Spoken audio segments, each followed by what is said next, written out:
Assalamualaikum warahmatullahi wabarakatuh.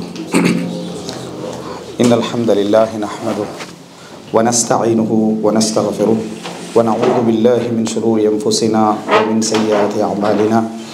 May yahdihillahu fala mudilla lahu wa may yudlil fala hadiya lahu wa ashhadu an la ilaha illallah wahdahu la sharika lahu wa ashhadu anna Muhammadan 'abduhu wa rasuluhu amma ba'd. அன்புள்ள சகோதரர்களே, இன்றைய இந்த காலையுடைய தர்பியாவிலே ஒரு முஃமினுக்கு வாக்களிக்கப்பட்ட சுவர்க்கம் என்கின்ற தலைப்பில் சில முக்கியமான அடிப்படையான செய்திகளை உங்களுக்கு மத்தியிலே ஞாபகப்படுத்திக் கொள்ளலாம் என்று நினைக்கிறேன். அன்புள்ள சகோதரர்களே, ஃபதக்கிர் ஃபஇன்ன திக்ரா தன்ஃபவுல் முஃமினீன், நீங்கள் ஞாபகப்படுத்துங்கள், ஞாபகப்படுத்துவது முஃமின்களுக்கு பயனளிக்கும் என்று அல்லாஹு தஆலா சொல்கிறான். குர்ஆனையும் ஹதீஸும் எங்களுக்கு தذ்கீர். நம்ம எத்தனை முறை நம்ம கேட்டாலும் சரி, அதை இன்னொரு முறை கேட்கிற நேரத்திலே அதில் எங்களுக்கு படிப்பினை ஏற்படலாம், உணர்வு பெறலாம், அதில் எங்களோட உள்ளம் நம்ம தெரியாத விஷயங்களை என்ன செய்யலாம், தெரிந்து கொள்ளலாம். அதுக்கு பின்னால் ஒரு நடந்த சம்பவத்துக்கு அது ஒத்தடமாக என்ன செய்யலாம், இருக்கலாம். அதனால் தான் சொல்வார்கள், அறிவுடைய தரம் என்பது நாம் ஒரு நாள் கேட்டல், அது கேட்ட உடனே நமக்கு என்ன செய்யாது, தெரியாது. இன்னொரு நாள் என்ன செய்வோம், அதை நம்ம புரிந்து கொள்வோம். இன்னொரு நாள் அதனுடைய ஃபிக்ஹ் என்ன என்று சொல்லி என்ன செய்வோம், விளங்கிக் கொள்வோம். இன்னொரு நாள் உணர்வு பெறுவோம். இன்னொரு நாள் அதை நம்ம நடைமுறைப்படுத்த ஆரம்பிப்போம். இப்படி ஒவ்வொரு படித்தரத்தில் இருக்கும். எல்லா தகவலும் அப்படித்தான். நம்ம கேட்கக்கூடிய எல்லாமே ஒரு நாள் கேட்டிருப்போம், ஆனால் அதில் விளக்கத்துக்கு நம்ம சம்மந்தம் இருக்காது. இன்னொரு நாள் நம்ம என்ன செஞ்சிருப்போம், அதை விளங்குவோம். விளங்கினாலும் கூட அதை அதனுடைய உள்ளார்த்த அர்த்தத்தை நம்ம என்ன செய்வோம், உள்ளார்ந்த அர்த்தத்தை நம்ம புரிய மாட்டோம். இன்னொரு நாளில் அந்த ஆழ்ந்த அர்த்தத்தையும் என்ன செய்வோம், நம்ம புரிந்து கொள்வோம். இன்னொரு நாள் திடீர்னு எங்களுக்கு நடந்த ஒரு சம்பவத்தால் நம்ம உணர்வு பெறுவோம். அப்போ இதுக்கு தான் அது அப்படி என்று சொல்லி அந்த செய்தியை நம்ம லிங்க் பண்ணி என்ன செய்வோம், பார்க்க ஆரம்பிப்போம். கொஞ்சம் நாளைக்கு அப்புறம் அதை நடைமுறைப்படுத்துவோம். நடைமுறைப்படுத்தி தொடர்ந்து அதில் என்ன செய்வோம், நிலைக்க ஆரம்பிப்போம். இது பொதுவாக அதாவது இருக்கக்கூடிய நடைமுறை. இதனால தான் அல்லாஹு தஆலா குர்ஆன்ல வலவ் அலிமல்லாஹு ஃபீஹிம் ஹைரன் ல அஸ்மாஹும், அவர்களிலே நலவை அறிந்திருந்தால் அல்லாஹ் அவர்களை என்ன செய்திருப்பான், கேட்க செய்திருப்பான் அப்படின்னு அல்லாஹு தஆலா சொல்கிறான். எனவே எப்பொழுதுமே எந்த தலைப்புகளாகவும் இருக்கலாம், நம்ம கேட்டல் என்பது ஒரு முறை நம்ம கேட்டிருந்தாலும் இன்னொரு முறை கேட்கிற நேரத்தில் நமக்கு பல உணர்வுகளையும் அது பல புரிதல்களையும் அப்பப்போ என்ன செய்யும், ஏற்படுத்தும், ஒத்தடமாக இருக்கும். அதனால தான் நம்ம இன்னல் ஹம்தலில்லாஹ் என்றது ஒவ்வொரு உரையிலும் என்ன செய்கிறோம், சொல்லத்தான் செய்கிறோம். இன்னல் ஹம்தலில்லாஹி நஹ்மதுஹு சொல்லத்தான் செய்கிறோம். அதே போல் ஒவ்வொரு உரையிலையும் ஜும்மா உரைகளில் ஆரம்பிக்கிற டைமில் யா யுஹன்னா சுத்தகு ரப்பக்கும் உள்ளதி ஹலக்கக்கும் என்று ஆரம்பிக்க தான் செய்கிறோம். சப்ஹிஸ்ம ரப்பிக்கல் அலா என்பது, அதே போல் ஹல் அத்தா என்பது ஒவ்வொரு ஜும்மாலையும் என்ன செய்கிறேன், ஓதப்படத்தான் செய்யுது. ஹல் அத்தா அல் இன்சானி, அதே போல் சூரா சஜிதா ஒவ்வொரு ஜும்மாவுடைய காலையிலையும் ஓதப்படத்தான் செய்யும். இது காரணம் என்னென்னா, ஒரு முஃமினுடைய உள்ளத்தை பொறுத்த வரைக்கும் அவைகள் அதை தூய்மைப்படுத்தி கொண்டே இருக்கும். இந்த அடிப்படையில் சில தலைப்புகளை பொறுத்த வரைக்கும் இஸ்லாமிய அகைதா, இஸ்லாத்துடைய ஆர்வமூட்டல் என்ற பகுதியை பொறுத்த வரைக்கும் அடிக்கடி என்ன செய்யணும், ஒரு நேரம் மனம் சோர்வடையும், இன்னொரு நேரம் மனம் ஆர்வம் அடையும். இப்படி மாறி மாறி என்ன செய்யும், அதில் நடந்து கொண்டே இருக்கும் என்பதை நம்ம புரிந்து கொள்ள வேண்டும். இந்த அடிப்படையில் இந்த சொர்க்கம் என்ற பகுதியை பொறுத்த வரைக்கும் நம்ம நிறைய கேட்டிருப்போம். இது ஒரு தகவலுக்காக படிப்பது மட்டுமல்ல, ஆர்வத்துக்காக படிப்பதும் அதில் உண்டு. இதை பல முறை நிறைய கேட்டிருப்போம். ஆனால் இதில் ஒரு விஷயம் என்னன்னு சொன்னால், இந்த சொர்க்கத்தை பற்றி பேசப்படுகிற நேரத்தில் அதில் மொத்த வடிவம் சில அடிப்படைகளை நம்ம தெரிஞ்சுக்கிறோம். அதை இந்த இடத்துல நம்ம என்ன செய்யலாம், சொல்லலாம்னு நினைக்கிறோம். சொர்க்கத்துடைய அதனுடைய இன்பங்கள், அதனுடைய அதாவது வசதிகள், வாய்ப்புகள், இதெல்லாம் நம்ம நிறைய கேட்டிருப்போம். திருப்பி திருப்பி சொல்லப்பட வேண்டிய ஒரு விஷயம், திருப்பி திருப்பி ஞாபகப்படுத்தப்பட வேண்டிய விஷயம், அது உண்மை. ஆனால் மொத்த வடிவம் என்ன, மொத்த வடிவம் என்றால் சொர்க்கம் என்றது ஒரு வாழ்க்கை, ஒரு லைஃப். அதை பற்றி மொத்த வடிவமாக ரசூல் ஸல்லல்லாஹு அலைஹி வஸல்லம் சில விஷயங்கள் சொல்லிக்கிறாங்க. மொத்த வடிவம்னு சொன்னால், இப்போ எங்களுக்கு தெரிந்த இன்பங்களை நீங்கள் பார்த்தீங்கன்னா நிறைய பேருடைய கேள்விகள், பொதுவாக எங்களோட பழகிறவங்க எல்லாட்டையும் கேள்வி என்ன இருக்குன்னா, அதில் அது கிடைக்குமா, சொர்க்கத்தில் இது சொர்க்கம் தான் கிடைக்குமான்னு சொல்லிட்டாச்சு தானே, திருப்பி சொர்க்கத்தில் அது கிடைக்குமா. சொர்க்கம் என்றது பெயர், சொர்க்கம் என்றது சொர்க்கத்தின் பெயர். அந்த சொர்க்கம் கிடைக்குமென்று சொல்லிட்டாச்சு. ஒன்று கிடைக்குமென்று சொன்ன பின்னால் அதில் அடுத்த என்ன கேள்வின்னா, இது கிடைக்குமா அது கிடைக்குமான்னு கேட்குறதெல்லாம் தவறெல்லாம் இல்லை, கேட்குறதெல்லாம் தவறில்லை, கேட்கலாம் தான். ஆனால் மொத்த வடிவத்தை விளங்கி இருந்தோம் என்று சொன்னால் இதுகளை கேட்பதுடாக கூட கேட்பதும் இருக்கும். ஆனால் உள்ளத்தில் ஒரு தெளிவான ஒரு விளக்கம் என்ன செய்யும், அதில் இருக்கும். இப்போ உதாரணமாக இந்த சொர்க்கத்தை பற்றி கேட்கக்கூடிய கேள்வியில் நீங்கள் பார்க்கலாம்னு சொன்னால், மனிதன் அனுபவித்ததை தான் உச்சகட்டமான இன்பமாக நினைப்பான். மனிதன் அவனுக்கு இந்த உலகத்தில் எதை அனுபவிக்கலுமோ அதுதான் ஹையஸ்ட் லெவல் இன்பம் அவனுக்கு. சரியா, மிஞ்சி போனால் உலகத்தில் உள்ள ஒரு நல்ல உச்சகட்டமான ஒரு வாகனத்தை கற்பனை பண்ணிக்கொள்வான். உச்சகட்டமான ஒரு வாகனம் இதுதான் நமக்கு, சொர்க்கத்தில் அந்த வாகனம் கிடைக்குமா, இவ்வளோ மட்டமாக நீ யோசிக்கிற, உனக்கு இந்த வாகனம் தான் உனக்கு சொர்க்கத்தில் கிடைக்கணுமன்றது கற்பனைண்டா, நீ அல்லாஹ்வுடைய ஆற்றலை, அவனுடைய திறமையை, அவனுடைய வசதிகளை நீ மிச்சம் குறைச்சி என்ன செய்கிறாய், எடுப்ப. நீ சொர்க்கத்தில் இதை கேட்குறேன்னு அல்லா தந்தா புறம் கவலைப்படுவாய். ஏன் தெரியுமா? அங்கே போயிட்டு அட நான் உலகத்தை வச்சு என்ன செஞ்சுக்கிறேன், இங்கே கற்பனை பண்ணிக்கிறேன்னு இந்த சொர்க்கத்துடைய இன்பத்தில் இது கோடி மடங்களே ஒன்றுக்கு வருது இல்லையே, இதை போய் நான் அழுது அல்லாட்ட என்ன செஞ்சுக்கிறேன், சொர்க்கத்தில் எனக்கு அதைத்தான் என்ன செஞ்சுக்கிறேன் கேட்டிருக்கிறேன் என்ற சிந்தனை வரும் சொர்க்கத்தை பார்க்குற நேரத்தில். ஏன்னா ரப்புல் ஆலமீனுடைய அற்புத ஆற்றல்களை இன்றைக்கு பார்த்துட்டு இருக்கிறோம். டெக்னாலஜி என்ற வடிவத்தை சுமந்த ஒரு அற்புதமான உலகத்தை பார்த்துட்டு இருக்கிறோம். அதாவது என்னது, இந்த வானிலை அந்த அறிக்கைகளை சொல்கிறது மாதிரி அங்கே போய் மின்மண்டலத்தில் இருந்து கொண்டு அங்கே இருந்துன்னு அங்குள்ள நிகழ்ச்சிகளை சொல்லிக்கிட்டு அடுத்த செகண்ட் வந்துட்டு இருக்குது. ஒரு காலநிலையை சொல்கிற மாதிரி அடுத்த செகண்டாக வந்துட்டு இருக்கு. இப்படிப்பட்ட அற்புத ஆற்றல்களை பார்த்து கொண்டு சந்திரனில் காலடி வைக்கிறன்றால், செவ்வாயில் காலடி வைக்கிறன்றால், வச்சாங்களா இல்லை அது நம்ம தெரியாது. உதாரணத்துக்கு அவன் சொல்கிற விஞ்ஞான அறிக்கைகளெல்லாம் நம்ம படித்து விளங்கிட்டா அதை நம்ம கோல் அனுப்பிட்டுன்றால் எல்லா விதமான விஞ்ஞான அறிக்கைகளை நம்ம படிக்கிறோம் விளங்கிட்டா, அங்கே இருக்கிறதா படிக்கிறோம். இதெல்லாம் பார்த்த உலகத்தில் இருந்துட்டு இவன்ட்ட கற்பனை என்ன தெரியுமா, ஒரு அட்லீஸ்ட் ஒரு ரொக்கெட் அளவுக்கு ஆசைப்பட்டாலும் கூட பரவாயில்ல, நம்ம வந்து ஒரு ஃப்ளைட்டுக்கு ஆசைப்பட்டால் இவன் கார் லெவலில் தான் இருக்கிறான். இதுலேருந்து என்ன விளங்குதுண்டா, ரசூல் ஸல்லல்லாஹு அலைஹி வஸல்லம் சொன்ன ஒரு ஹதீஸ் இன்னும் பதியலை.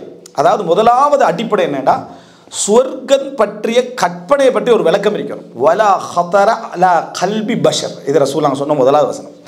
ஒரு மனிதனுடைய கற்பனை நீங்கள் யோசித்து ஒரு உச்சகட்டமான எல்லைக்கு போயிட்டீங்களே, அந்த எல்லையிலையும் சொர்க்கம் இருக்காது. அதுக்கு மேலே என்ன ரசூலுல்லாஹ் வலா ஹத்தர அலா கல்பி பஷர், உங்களால் உச்சகட்டமாக என்ன கற்பனை பண்ணிடும். அதாவது இந்த உலகத்திலே உள்ள அனைத்து மொழிகளையும் தெரிந்த ஒரு நாவலாசிரியராக மாறிடுங்க, மாறி நீங்கள் உச்சகட்டமான ஒரு வசதியை கற்பனை பண்ணுங்க, அதுவும் அடங்காதன்றாங்க ரசூலுல்லாஹ். வலா ஹதர அலா கல்பி பஷர், சொர்க்கத்தில் வாழ்க்கையை பற்றி ரசூலுல்லாஹ் சொன்ன வசனம். அதாவது உலகத்தில் உள்ள கற்பனையாளர்கள்லாம் கூடி அனைத்து மொழி நாவலாசிரியர் தான் கூட கற்பனை பண்ணுறது, அவன் எல்லாரும் கூடி எல்லாரும் உட்கார வச்சு மேக்சிமம் கற்பனையை ஒன்று சேர்த்து எல்லாரும் சேர்ந்து ஒரு முடிவெடுத்தாலும் என்ன ரிசல்ட் வருமோ அதுக்கு தான் அங்கே தான் என்ன செய்யும், அதுக்கு மேலால் தான் சொர்க்கம் இருக்கும். இப்போ வலா ஹத்தர அலா கல்பி பஷர், ஹத்தர என்ற வார்த்தை என்ன தெரியுமா, சாதாரணமான நினைக்கிறது இல்லை, உங்களை மீறி வர நினைவுகள் இருக்குது, உங்களை மீறி வர கற்பனைகள் இருக்குது, அந்த கற்பனை சுகத்தை எல்லாரும் அனுபவிப்பாங்க. அந்த கற்பனை அப்படின்ற டைமில் கற்பனை யாரும் நிஜத்தில் டிஸ்டர்ப் பண்ணுறது கூட விரும்ப மாட்டோம், அவ்வளோ கற்பனையில் இருந்துட்டுப்பான். அந்த வலா ஹத்தர அலா கல்பி பஷர் என்று சொல்லப்படக்கூடிய வார்த்தை சாதாரண வார்த்தை இல்லை, ரசூலுல்லாஹ் சொன்னது. எந்த மனிதனுடைய சிந்தனையுடைய எல்லையிலும் அது இருக்காதுன்றாங்க. அப்போ ரசூலுல்லாஹ் அவ்வளவு சொன்ன பின்னால் நம்ம கேட்குறதெல்லாம் என்னன்னா, இந்த உலகத்தில் நம்ம கண்டு கற்பனை பண்ண அந்த லெவலில் தான் எங்களோட இடங்கள் இருக்குது. நீங்கள் எங்கேயாவது ரசூல் ஸல்லல்லாஹு அலைஹி வஸல்லம் சஹாபாக்கள்கிட்ட இதில் பாருங்கள், எதையாவது இப்படி கேட்டிக்கிறாங்களான்னு, என்னது இந்த மாதிரி லெவலில் ஏதாவது கேட்டிக்கிறாங்க. அவங்க கேட்ட பிரார்த்தனைகள் எல்லாம் உலகத்தில் அவர்கள் ஒன்றில் சோதிக்கப்பட்டிருந்தால், ஒன்றை இழந்திருந்தாங்கண்டா, அதனால் இந்த உலகத்தில் கிடைக்க வேண்டிய அடிப்படையான ஒரு இன்பம் இழந்திருந்தாங்கடா, அந்த இன்பத்தை சொர்க்கத்தில் தாண்டி கேட்டிக்கிறாங்க. உதாரணம், ரப்பி பினிலி இந்த கபைத்தன் ஃபில் ஜன்னா, எனக்கு சொர்க்கத்தில் ஒரு மாளிகையை தா. அவங்க மாளிகையில் வாழ்ந்தாங்க, மாளிகையை விட்டு வெளியேற்றப்பட்டு கொடுமைப்படுத்தப்படுறாங்க, அதை கேட்குறாங்க, யாரெல்லாம் எனக்கு என்ன சொர்க்கத்தில் ஒரு மாளிகை என்ன தா. இப்போ இந்த உலகத்தில் இழந்தவைகளை மறுமையில் தாண்டி கேட்குற பண்பாடு இருந்திருக்கு. ஆனால் மனுஷன் ஆசைப்படுறவைகள் இன்றைக்கு தானே, இந்த ஆசைப்படுறவைகளில் நீங்கள் எங்கேயாவது காட்டுங்க ஒரு செய்தியை, இந்த உலகம் இது எனக்கு அது வேணும் அது வேணும், இது சொர்க்கத்தில் இந்த மாதிரி ஒன்றை தான் அந்த மாதிரி ஒன்றை தான் கேட்ட சலஃப்களுடைய வாழ்க்கையில் ஏதாவது ஒன்றை காட்டுங்க, காட்ட மாட்டோம். அவங்க இழந்த கஷ்டத்துக்கு, அவங்க பட்ட கஷ்டத்துக்கு இந்த மாதிரியான விஷயங்களை பொறுத்துட்டு கேட்டிருப்பாங்க. சரியா? சொர்க்கம் எதற்கு மனிதனுக்கு வழங்கப்படுது இந்த உலக வாழ்க்கையில்? பொறுமைக்காக. நரகம் எதற்கு வழங்கப்படுதுன்னா தவிர்க்கிறதுக்காக. இந்த உலகத்தில் ஒன்றை தவிர்ப்பதற்கு நரகத்தை யோசிக்கணும், ஒன்றில் பொறுப்பதற்கு என்ன சொர்க்கத்தை யோசிக்கணும். இதுதான் என்ன, அதாவது சொல்லப்படக்கூடிய விஷயம். மேலே நான் சொல்கிறேன் பெருவாரியாக. அப்போ முதல் அடிப்படையே என்ன விளங்கணும்னா, வலா ஹத்தர அலா கல்பி பஷ், சொர்க்க இன்பத்தை முதலாவது சொல்கிற நேரத்தில் இதைத்தான் சொல்லணும். விளங்கிட்டா? அங்கே வந்து பறவைகளுடைய உணவு கிடைக்கும், விளங்கிட்டா? அதே போல் அந்த மாளிகைகள் கிடைக்கும், வசதிகள் கிடைக்கும், ஆறுகள் ஓடிக்கொண்டிருக்கும், ஹூருல் இன் பெண்கள், அதாவது கற்போடு வாழ்ந்த ஆண்களுக்கு முடித்து வைக்கப்படுவார்கள் என்ற இன்பங்கள் எல்லாம் தாண்டி முதல் விஷயம், இதெல்லாம் ஒரு பகுதி. மனுஷன் பொறுக்க மாட்டானே என்பதற்காக சொல்லப்பட்ட விஷயங்கள். மனிதன் என்ன செய்ய மாட்டான், உலகத்துடைய உதூபிஹி முத்தஷாபிஹா, அவர்களுக்கு கொடுக்கப்படுகின்றவைகள் இந்த உலகத்தில் உள்ளது போன்றவைகளும் அங்கே என்ன செய்யும், கொடுக்கப்படும். எதனால் கொடுக்கப்படும்னு சொன்னால், இவன் இந்த உலகத்தில் எதிர்பார்ப்பான் தானே, அதில் இழந்திருப்பானே, அவைகள் கொடுக்கப்படும் தான். அது அல்லாஹ் தஆலா குர்ஆனில் சொல்கிறான். ஆனால் ஃபர்ஸ்ட் என்ன தெரியுமா, மனித கற்பனைகளுக்கு மேல். அதாவது நீங்கள் நினைக்கலாம், எது மனித கற்பனைக்கு மேலாய்க்குமென்று ஒன்றை கற்பனை பண்ணினாலும் அதுவும் வராது. நீங்கள் எது மனித கற்பனைக்கு மேலாக இருக்குமென்று ஒரு கற்பனை பட்டு, இப்போ ஒரு பெரிய ஒரு வசதியை நினைக்கிறீங்க, ஒரு வீடு, இந்த வீட்டு கற்பனைக்கு மேலாக ஒரு கற்பனை பண்ணி டிஃபரெண்ட்டான கற்பனை பண்ணி பாருங்கள், அதுக்கு மேலே அதுக்கும் மேலே என்றால் உங்களோட சிந்தனையில் என்ன செய்யாது வராது. சிம்பிளாக ஒரு 100 வருஷத்துக்கு முந்தி உள்ளவன் அவன் வந்து வசதியில் உச்சகட்டமாக அல்லாட்ட என்ன கேட்டிருப்பான்னா, எனக்கு ஒரு குதிரை வேணும்னு கேட்டிருப்பான். 100 வருஷம் இல்லை, ஒரு 500 வருஷத்துக்கு முன்கால போங்க சரியா. ஒரு வசதியில் உச்சகட்டமாக என்ன கேட்டிருப்பான், எனக்கு ஒரு குதிரையை கேட்டிருப்பான். இப்போ நம்ம அதான் இப்போ கேட்டிருக்கிறோம். என்ன நம்ம 100 வருஷத்துக்கு முந்தி 500 வருடத்துக்கு முன்னுள்ள ஆசையில் தான் நம்ம இருந்துக்கிறோம். யாரெல்லாம் எனக்கு ஒரு குதிரை என்ன செய்யுது, இந்த குறைய ஒரு உதாரணம் 2000 ரியால் ஒரு சிலர் எடுத்துட்டிருக்கார். அவர் மேக்ஸிமம் அல்லாட்ட எவ்வளோ கேட்பாரு, ஒரு 5000 ரியால் யாழை தந்தா போதும், அதோட சபராய்ந்துக்குள்ள எனக்கு பெரிய வாழ்க்கையெல்லாம் என்ன தேவையில்லைன்னு 5000 வரும் வரைக்கும் கேட்பான் சரியா. இது மனிதனோட இயல்பு மாறுதான். எங்களோட சொர்க்கத்தை பற்றிய கற்பனையும் எங்கள்கிட்ட இருந்துட்டு இருக்கு. ஒரு 500 வருஷத்துக்கு முன்னுள்ள குதிரை ஆசைப்பட்ட மாதிரி நம்மளும் இன்னும் பல ஆயிரம் வருடங்களுக்கு புற வரக்கூடிய சொர்க்கத்துக்கு இந்த உள்ள ஆசையை நம்ம என்ன செய்கிறோம், வைத்து கொண்டிருக்கிறோம். அவன் கற்பனை பண்ணாத உலகத்தில் நம்ம இருந்து கொண்டிருக்கிறோம்.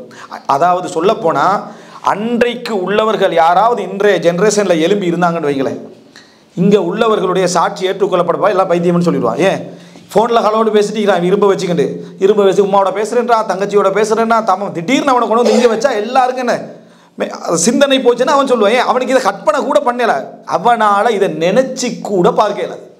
இப்படி நான் நினச்சி பார்க்கலாமா, வானத்தில் இருக்கிறேன்றா விளங்கிட்டா, இந்த சந்திரனில் இருக்கிறேன்டா, முழு உலகமும் போறேன்னு சொல்கிறத கற்பனை பண்ணி பார்க்கலாமா, ஏலாது. அப்போ நம்ம சொர்க்கத்தை எப்படி கற்பனை பண்ணுறது? அவனுக்கு இந்த 500 வருஷத்துக்கு முந்தி இந்த நூற்றாண்டு அவனுக்கு கற்பனை கூட பண்ண முடியாமல் இருக்குது. அப்படி இருக்கக்கூடிய ஒரு மனிதன் எப்படி சொர்க்கத்தை கற்பனை பண்ண முடியும்?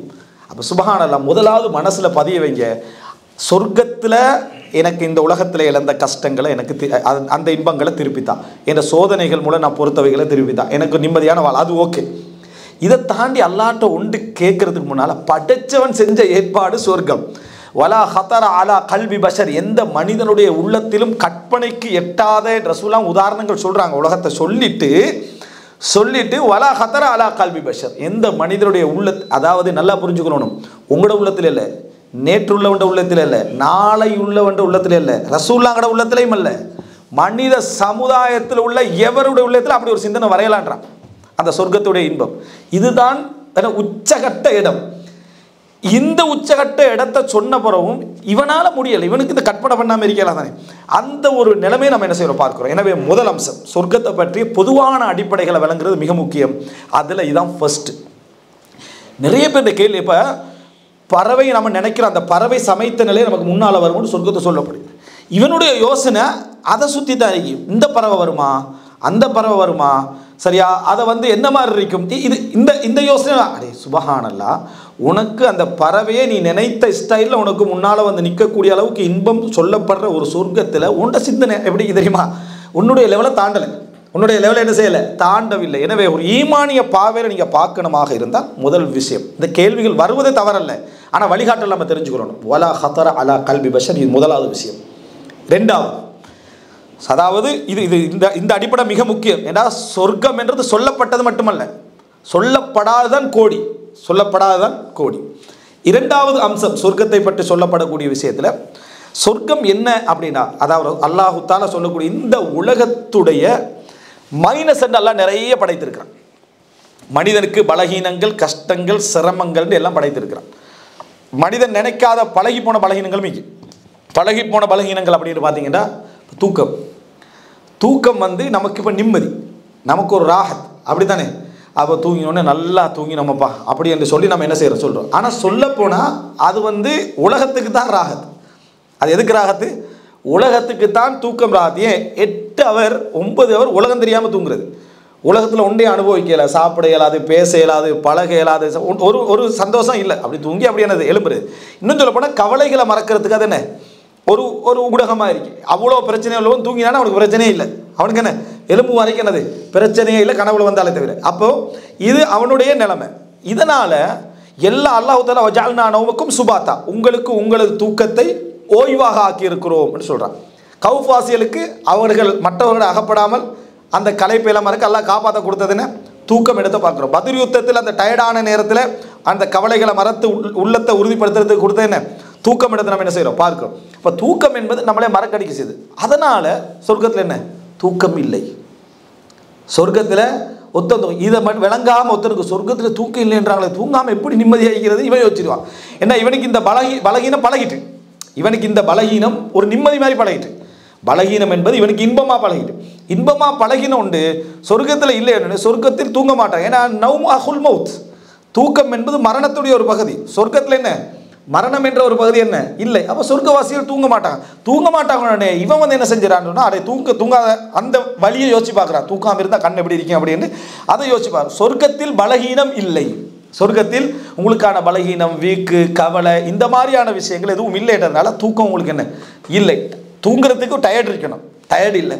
தூங்குறதுக்கு கவலை இருக்கணும், கவலை இல்லை. ஏதாவது யோசனை இருக்கணும், யோசனை இல்லை. ஒரு இன்னும் சொல்லி பாருங்களேன், ஒரு ட்ரிப் போட்டு போகிறீங்க, ஒரு இடத்துக்கு அனுபவிக்க போகிறீங்க. இந்த மாதிரி இடத்துக்கு போகணுன்னே தூங்க நினைப்போமா, இதை அனுபவிக்க நினைப்போமா? இந்த இடத்துல தூக்கம் மட்டும் வந்துடப்படா, என்ன தூக்கம் வந்தாலும் இதை கட்டுப்படுத்தி இதை என்ன செய்வோம், அனுபவிப்போம். போகிறோம், அங்கே போய் தூங்கிடும் நினைப்போமா இல்லையா? அப்போ இதுலேருந்து என்ன அர்த்தம்? ஒரு மனிதன் அனுபவிக்க கிடைக்கக்கூடிய இடத்துல தூக்கத்தை என்ன செய்வான், விரும்ப மாட்டான், அதை விட்டுருவான். எனவே சொர்க்கம் என்றது என்ன அப்படின்ற ரெண்டாவது சப்ஜெக்ட், இந்த உலகத்துடைய பலகீனங்கள், கஷ்டங்கள், சிரமங்கள், சோதனைகள் இல்லாத ஒரு லைஃப். அதுதானே முதல் இன்பம், அதுதானே முதல் இன்பம் எடுத்து நம்ம விளங்கிக்கணும். ஆனால் அது ஏன் சில பொழுதுகளில் விளங்குறது இல்லைன்னா, நம்ம வந்து சும்மா மிடிலாக போயிட்டிருக்கிற டைமில் அது விளங்காது. மிடிலாக போயிட்டிங்கன்னா சோதனையும் தான் சாதனையும் தான் அப்படின்ற மாதிரி வாழ்க்கை போயிட்டு இருந்தால் விளங்காது. திடீரென ஒரு பெரிய கலவரம், ஒரு வெள்ளப்பெருக்கு, ஒரு சுனாமி, ஒரு ஆபத்து என்று வார டைமில் மனுஷன் என்ன நினைப்பான் தெரியுமா? ஒரு நிம்மதியான வாழ்க்கை ஒன்று கிடைக்காதா? அதுதான் சொர்க்கம்.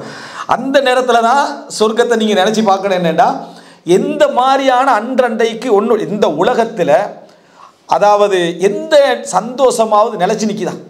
எந்த சந்தோஷமும் நிலச்சி நிற்காது. சந்தோஷத்தை அனுபவிக்கின்ற ஒவ்வொரு நேரத்திலும் மனசில் என்ன சிந்தனை வரும்? மௌத்தாகிருவோமோ முதலாவது. அப்படின்னா என்ன? எந்த சந்தோஷத்தோடு ஒரு கவலை மிக்ஸ் ஆகிருது. இதை எண்டிங் மரணமா? ஓவரா சந்தோஷப்பட்ட ஹார்ட் அட்டாக் வந்துடும் சொல்கிறான்லே, சரியா? எத்தனையோ மருத்துவ குறிப்பை படிச்சுப்பான் மொத்தம், சரியா? அதோட அவனுக்கு அது ஒரு யோசனை என்ன செய்யும், இருந்துட்டு இருக்கு. மிச்சம் சந்தோஷப்படப்பட சுகர் கூடினாண்டு அது ஒரு லெவலில் வச்சுட்டு இருப்பான். எந்த சந்தோஷத்தையாவது நிம்மதியாக அனுபவிக்க முடியுதா? எந்த சந்தோஷத்தை அனுபவித்தாலும் அடுத்தவனுக்கு காட்டக்கூடாது, ஃபுல்லாக தெரிஞ்சிடக்கூடாது. திடீர்னு உங்களுக்கு ஒரு 2 கோடி 3 கோடி அக்கௌண்ட்டில் கிரெடிட் ஆகிட்டா முதல் யோசனை என்ன? தெரியப்படாது அடுத்தவனுக்கு. அதுதானே, அடுத்தவனை விட்டு நம்ம மறைச்சிடும் சிந்தனை வருதா இல்லையா? அப்போ முதலாவதே மனிதன் மைனஸான பகுதிகள் தான் சிந்தனைக்கு வருது, பலகீனங்கள். இந்த பலகீனம் என்றது சொர்க்கத்தில் என்ன இல்லை. உங்கள்கிட்ட வந்து ஒன்று எடுத்துகிட்டு போகிறதுக்கு அவன் நினைக்க மாட்டான், அடுத்தவன்கிட்ட தடுக்கிறதுக்கு நீங்கள் நினைக்க மாட்டீங்க. இது அடுத்தது, எந்த சந்தோஷத்தை அனுபவித்தாலும் அதில் என்ன, அதாவது கவலைகள் இல்லை. நீங்கள் இந்த உலகத்தில் எந்த சந்தோஷமும் அலகது ஹலக்னல் இன்சான ஃபீ கபத், மனிதனை நாம் சிரமத்தில் படைத்திருக்கோம்.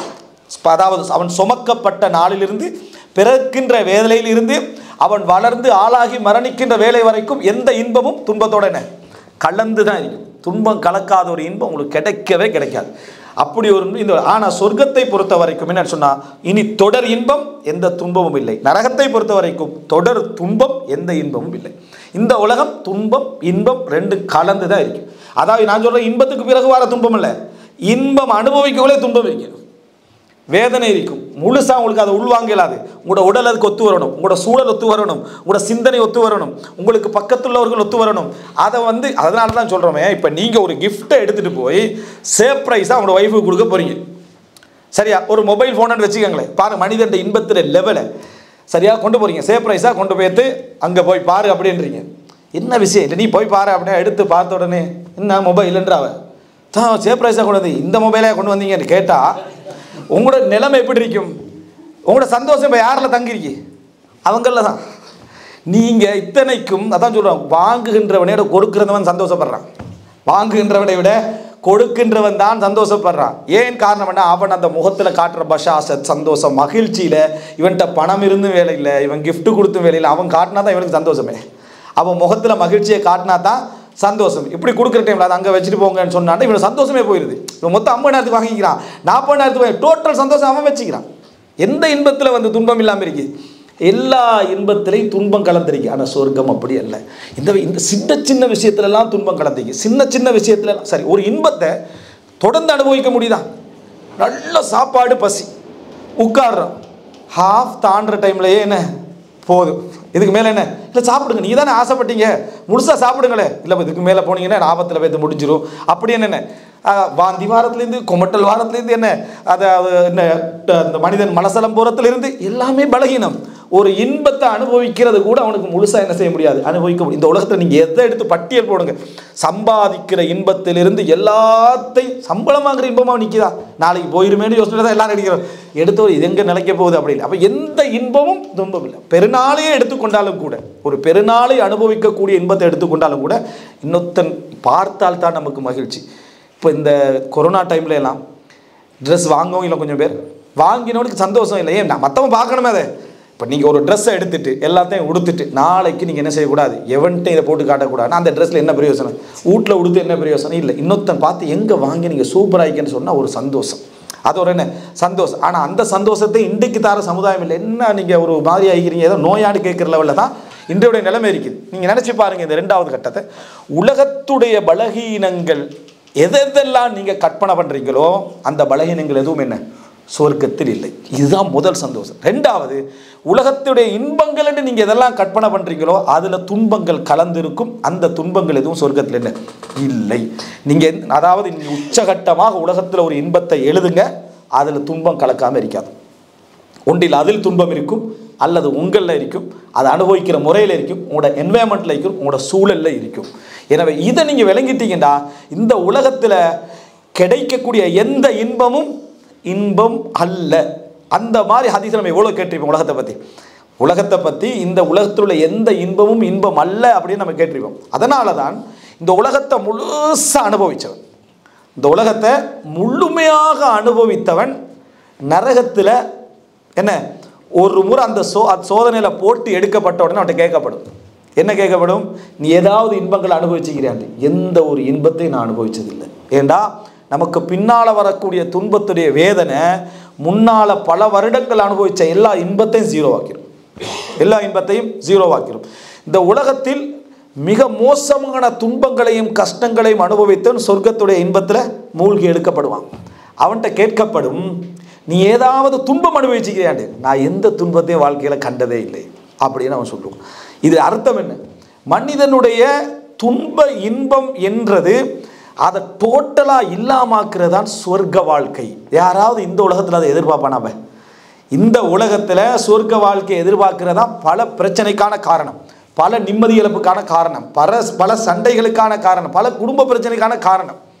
இது நம்ம என்ன புரிஞ்சுக்கணும்னு சொன்னால் இந்த 2வது பகுதி மிக அடிப்படையான ஒரு பகுதி. என்னென்னா சொர்க்க வாழ்க்கைன்றது பலகீனங்கள் அற்றது. இதை நீங்கள் அடிப்படை மனசில் வைங்க. அதாவது நம்ம கேட்குற ஒரு இன்பம் அனுபவிக்கிறன்ற கேட்குறதெல்லாம் எக்ஸ்ட்ராவான ஒரு பகுதி.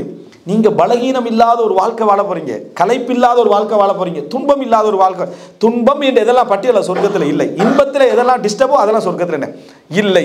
அதனால தான் அவர்கள் மலசலம் கழிக்க மாட்டார்கள், அவர்கள் என்ன செய்ய மாட்டாங்க, அதாவது தூங்க மாட்டார்கள். இன்னும் சில பலகீனமான ஹதீஸ் சில அறிஞர்கள் சொல்கிறாங்க, தாடி இருக்காது, விளங்கிட்டா? அவர்கள்ட்ட என்ன செய்யாது. இப்படி தான் ஒரு இப்னு சீரின் ரஹிமஹுல்லாஹ் ஒருத்தர் கேட்குறாரு, என்ற தாடி இல்லாத மாதிரி கனவு கண்டேன்னு சொல்லி. அப்போ அவர் சொல்கிறார், இன்ஷா அல்லாஹ் நீ சொர்க்கவாதி அப்படின்றார், நீ மரணிக்க போகிறாய் அப்படின்றார், நீ மரணிக்க போகிறாய் அப்படின்றார். அப்போ இதை வச்சு அவர் சொல்கிறாருன்னா சொர்க்கவாதிகள் என்ன செய்வாங்க, அதாவது தாடி அற்றவர்களாக இருப்பார்கள்.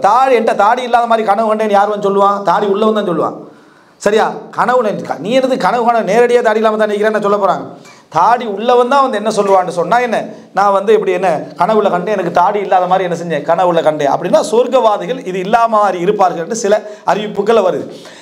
எனவே உலகத்தில் நம்ம பலகீனம்டா மனிதனுடைய அந்த இந்த சின்ன நம்ம யோசிக்காத பலகீனங்கள்லாம் சொர்க்கத்தை என்ன செய்யாது, இருக்காது. இப்போ குழந்தை பலகீனமா பலமா? குழந்தை பலகீனம், விளங்கிட்டா?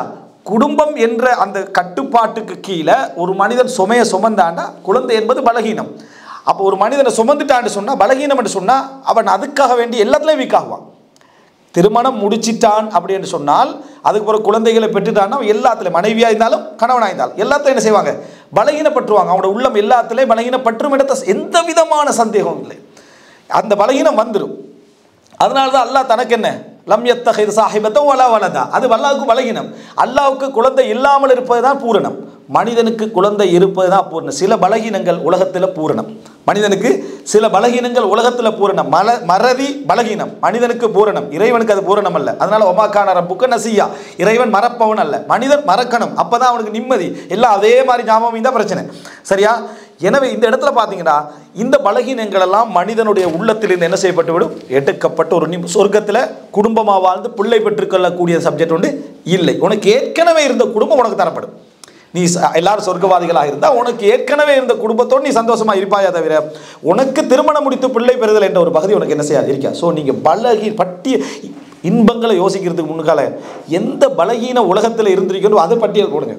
சின்ன பலகீனத்துலேருந்து பெரும் பலகீனத்தில் எதுவும் வராது. அப்போ சஹாபாக்கள் எப்படி அவங்களுடைய உணவு சாப்பிட்றாங்களே, செமிபாடு என்கின்ற ஒன்று இருக்குமா என்றதுக்கு ரசூலுல்லாஹ் போய் சொல்கிறாங்க, ஜுஷா ஒரு ஏப்பமாக அதை என்ன செய்து விடும், அவர்கள் ஒரு காற்றாக என்ன செய்து விடும், அது போய்விடும் அப்படின்றாங்க. அவ்வளோதான் அவங்களுடைய உணவுடைய இதுவும். அப்போ சொர்க்க வாழ்க்கையில் ரெண்டாவது விஷயம் என்றால் இந்த உலகத்துடைய பலகீனங்களற்ற இன்பங்களில் கலந்த, இந்த உலகத்தில் இன்பங்களில் கலந்திருக்கக்கூடிய துன்பங்கள் இருக்கே அவைகளற்ற இன்பம் கிடைக்கக்கூடிய ஒரு லைஃப், அது வாழ்க்கை முறை.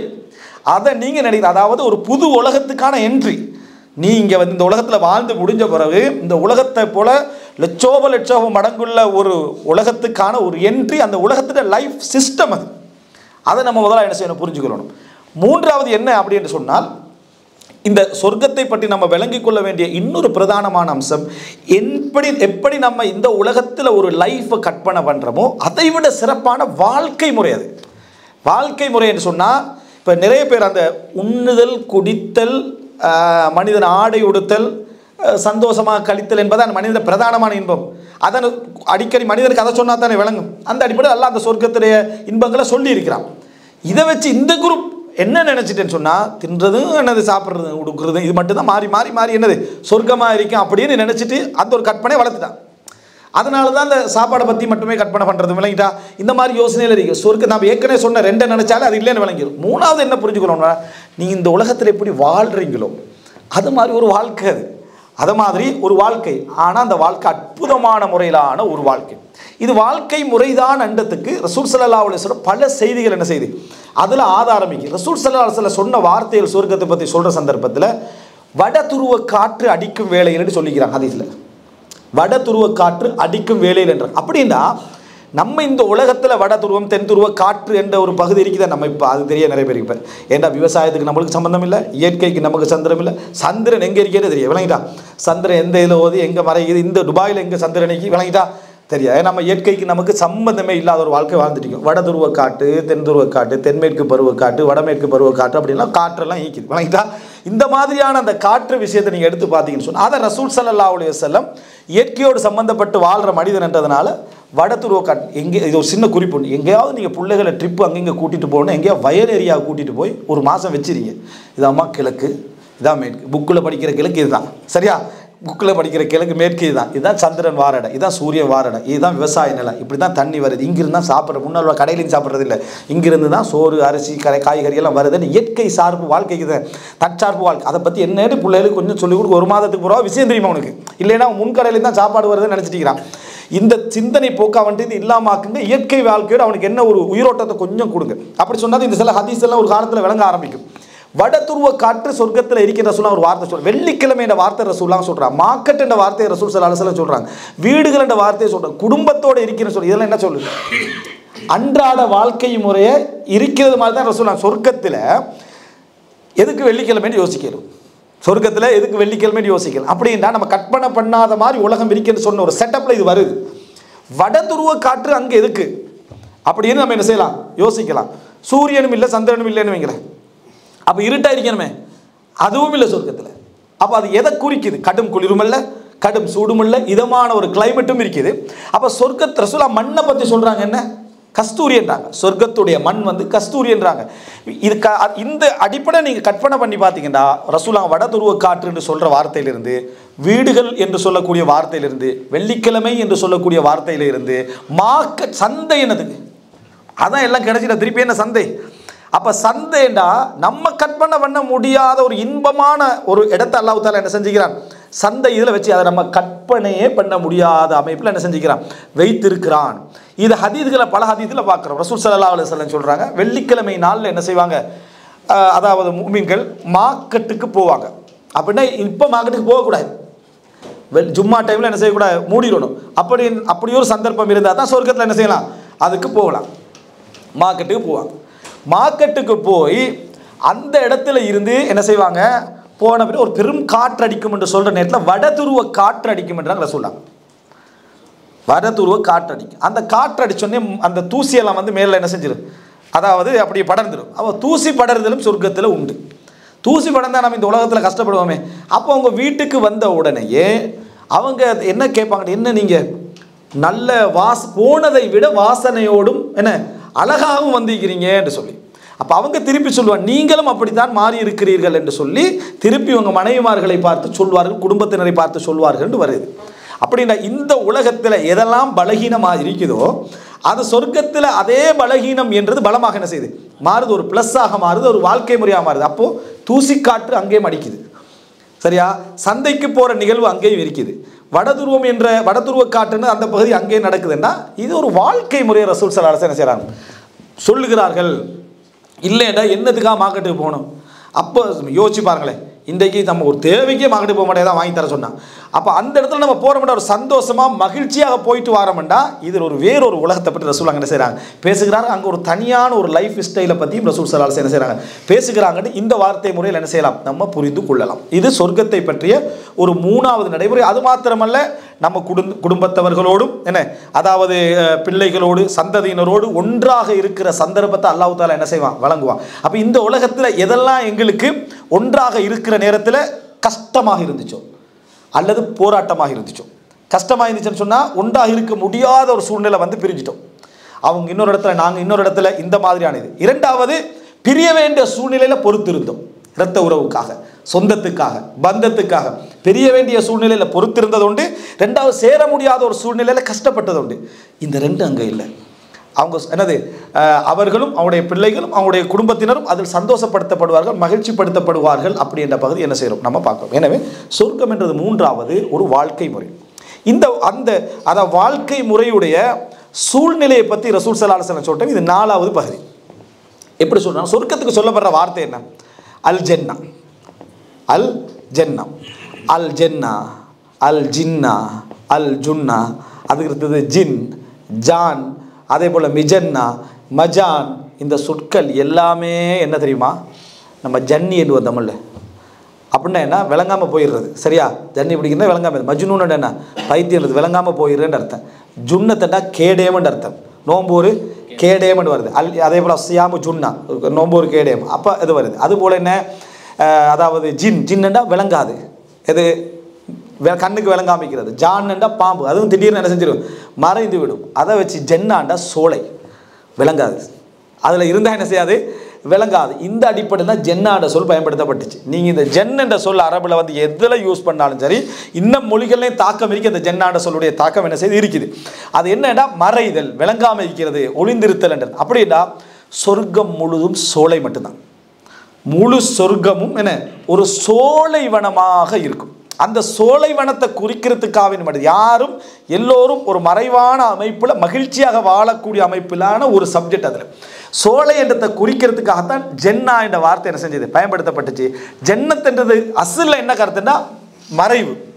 மறைவுண்டா நீங்கள் உங்களுடைய வாழ்க்கை, உங்களுடைய ரகசியம், உங்களுடைய ஸ்டைல் எதுவுமே இன்னொருத்தருக்கு 0 பாயிண்ட் கூட என்ன போகாத அமைப்பிலான ஒரு மகிழ்ச்சியான ஒரு நீங்களா விரும்பினாலே தவிர அப்போ ரசூலுல்லாஹி ஸல்லல்லாஹு அலைஹி வஸல்லம் அதே போல் ஜன்னாத் என்ற வார்த்தை இதெல்லாம் சொல்லப்பட்டதுக்கான காரணம் என்னென்னா ஒரு மறைவான ஒரு மகிழ்ச்சியான ஒரு சந்தோஷமான ஒரு நிகழ்வு அதில் இருப்பது. 5வது அன்புள்ள சகோதரர்களே, ஆசை. சொர்க்கத்துடைய பேசிக்கான அடிப்படையாக நம்ம தெரிஞ்சு கொள்ள வேண்டிய விஷயத்தில் உண்டு. மனிதன் மௌத்தாகினன் எல்லாம் மாற்றப்பட்டிருந்தானே, ஆனால் சொர்க்கத்தில் பேராசை மாற்றப்பட மாட்டாது. பாருங்கள், அல்லாஹ் தஆலா இந்த உலகத்தோடு எல்லாத்தையும் எடுக்கலாம், ஆனால் பேராசை எடுக்க மாட்டான்.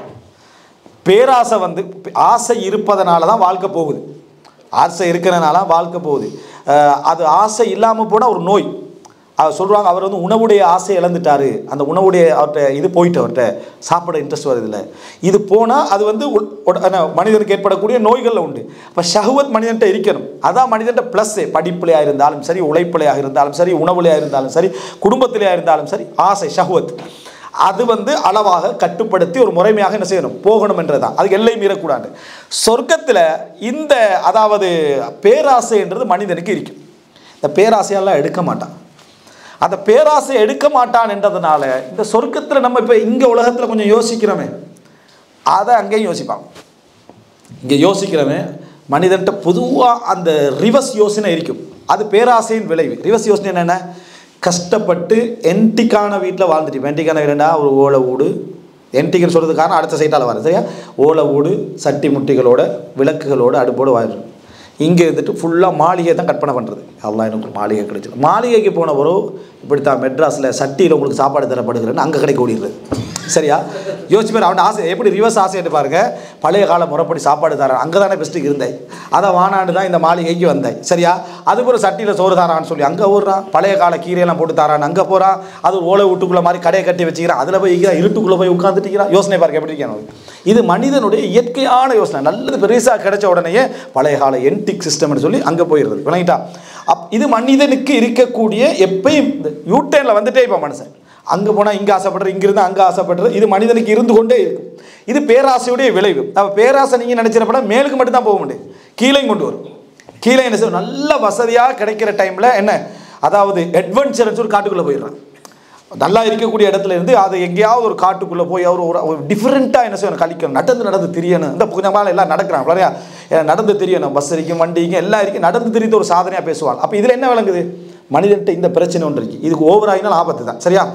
இந்த பிரச்சனை நீங்கள் எடுத்து பார்த்தீங்க அப்படின்னு சொன்னால் சொர்க்கத்திலே மனிதனுக்கு வரும். இது ஆசையின் விளைவு, இந்த ஆசையுடைய விளைவு. இதை சரியாக விளங்கிக்கலன்னு இல்லைன்ட்டு வைங்களேன், உலகத்தில் நம்மளை கேவலப்படுத்தி விட்டுரும். இது உலகத்தில் என்ன செய்ய வேண்டாம், ஒரு கேவலமான இடத்துக்கு போயிடும். ஆனால் சொர்க்கத்தில் அது அல்லாஹ் தஆலா குறைகளற்ற நிலையில் தருவான். அதான் நம்ம செய்தியை படிச்சுக்கிறோமே. ஒரு மனிதர் என்ன அல்லாஹ்ட்ட கேட்கலாம், யா அல்லாஹ் எனக்கு விவசாயம் செய்யணும். பார்த்தீங்களா எப்படி? சொர்க்கத்தில் விவசாயம் செஞ்சால் என்ன செய்யணும்? சாப்பிடணும், குடிக்கணும், அது கிடச்சிட்டு. ஆனால் ரிவர்ஸில் வரேன், அவனுக்கு அது எனக்கு விவசாயம் செய்யணும் அப்படின்ட்டா. அப்போ அல்லாஹ் தஆலா என்ன சொல்லுவான்? நீ தேவையில்லாத இடத்துல இருக்கிறாய் இல்லை, விவசாயம் செய்வதற்கான அவசியமற்ற ஒரு சூழ்நிலையில் நீ இருக்கிறாய், அப்படியா இல்லையான்னு கேட்குறான். அல்லாஹ் கேட்டது நியாயம், இருந்தாலும் விவசாயம் செய்யணும் அப்படின்னு ஆசையை சொல்கிறேன். ஏன்னா அது மறுபடியும் அங்கே போய் பார்க்கணும், விவசாயம் செய்யணும் அப்படின்னு. ஓகே, அல்லாஹ் தஆலா அனுமதியை கொடுப்பான். அப்படின்னா நீ ஆசைப்படுறத மனிதன் ஆசைப்படுற அந்த எல்லையை, முறையான எல்லையை எல்லாம் தந்துடுவான். ஆசைப்படுறத எல்லாம் கொடுப்பான்டா. தவறாக ஆசைப்படுறவன் இங்கே நிற்குமா, இங்கே வைக்க மாட்டான், நரகத்தில் வைப்பான், சரியா? சரியாக ஆசைப்படுகின்ற, முறைமையான ஆசைப்படுகின்ற அந்த முறை மனிதனுக்கு வழங்கப்பட்டிருக்கும். அதில் அவன் என்ன செய்வான்? ஒரு எல்லை மீறி ஆசைப்படுவான். இப்போ விவசாயம் செய்யணும்னு அல்லாஹ் தஆலா சொன்ன பின்னால், உனக்கு அந்த தேவையே இல்லைன்னு சொன்ன பின்னால் இல்லை விவசாயம் செய்யணும் அப்படின்னு அல்லாஹ் தஆலா அந்த அனுமதியை கொடுத்துருவான். ஆனால் சொர்க்கத்துடைய இன்னொரு விதிகள் உண்டு, அது அடுத்த விதின்னு சேர்த்துக்க. என்ன? எல்லாமே வேகம். சொர்க்க உலகத்துடைய விஷயம் என்ன? எல்லாம் ஃபாஸ்ட் தான். எப்படி செவ்வாய்க்குள்ள இந்த சந்திரனில் போய் எல்லாம் சுலோன்னு சொல்கிறாங்களோ, சரியா? சொர்க்கத்து உலகத்துடைய எல்லா சிஸ்டம் என்ன செய்யும்னா ஃபாஸ்ட்டாக இருக்கும், வேகமாக இருக்கும். இப்போ இங்கே புவி ஈர்ப்பண்டதில் அதை விட கொஞ்சம் வேகமாக இருக்குது. இப்போ சொர்க்கம் வந்து அதை விட என்ன செய்யும்? அதாவது மிக வேகமான முறையில் என்ன செய்யும்? இருக்கும். நீ நினைக்கிற எல்லாமே உனக்கு வேகமாக நடந்துடும்.